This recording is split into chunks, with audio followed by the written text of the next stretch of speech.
પશ્ચિમ બંગાળમાં ભાજપને સંપૂર્ણ બહુમતી મળતા સુરત શહેરમાં ભાજપ કાર્યકરોમાં જશ્નનો માહોલ છવાઈ ગયો છે। ઉધના સ્થિત ભાજપ કાર્યાલય બહાર કાર્યકરો ઝાલમુરી ઝાપટી એકબીજાનું મોઢું મીઠું કરાવ્યું, સાથે ઢોલ નગારા વગાડી ફટાકડા ફોડીને ભવ્ય ઉજવણી કરી।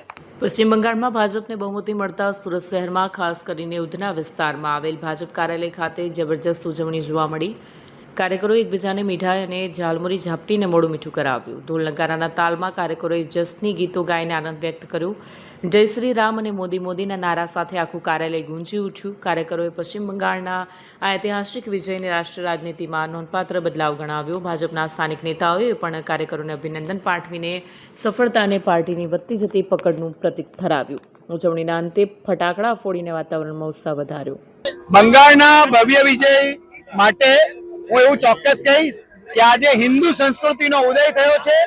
બંગાળમાં 2/3 મેજોરિટી ભારતીય જનતા પાર્ટી વિજય બની છે અને આવનારા વર્ષોની અંદર, આવનારા દિવસોની અંદર જે પ્રમાણે ગુજરાતની અંદર ડેવલપમેન્ટ થાય છે, જે રીતે ભારતના અન્ય રાજ્યોમાં ડેવલપમેન્ટ થાય છે, એ જ પ્રકારનું ડેવલપમેન્ટ આજે કલકત્તા અને વેસ્ટ બેંગાલમાં થવા જઈ રહ્યું છે।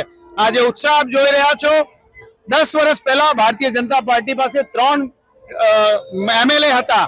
આજે આપ જોઈ શકો છો કે 2/3 મેજોરિટી સાથે 200 જણાની આસપાસ આ આંકડો જવા થઈ રહ્યો છે। હજુ કાઉન્ટિંગ ચાલુ છે, પણ 2/3 મેજોરિટી જીતનાર ભારતીય જનતા પાર્ટીને આ તબક્કે બધા કાર્યકર્તાઓ અને વેસ્ટ બંગાળના લોકો જે આપ જોઈ શકો છો અહીંયા મોટી સંખ્યામાં ઉપસ્થિત છે, એ પણ અભિનંદન આપી રહ્યા છે।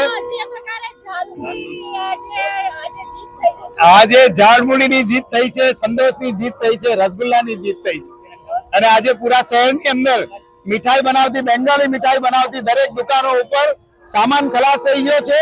સુરત શહેરના લોકો આજે ઝાડમુડી અને રસગુલ્લા અને સંદેશ તરફ મોટી સંખ્યામાં આગળ વધી રહ્યા છે। આજે એક પણ દુકાન ઉપર કોઈ સામાન વેચી શકે એવી પરિસ્થિતિમાં નથી। મેં તમને કીધું, હિન્દુ રાષ્ટ્રની શરૂઆત થઈ છે, એનો મતલબ આ જ છે।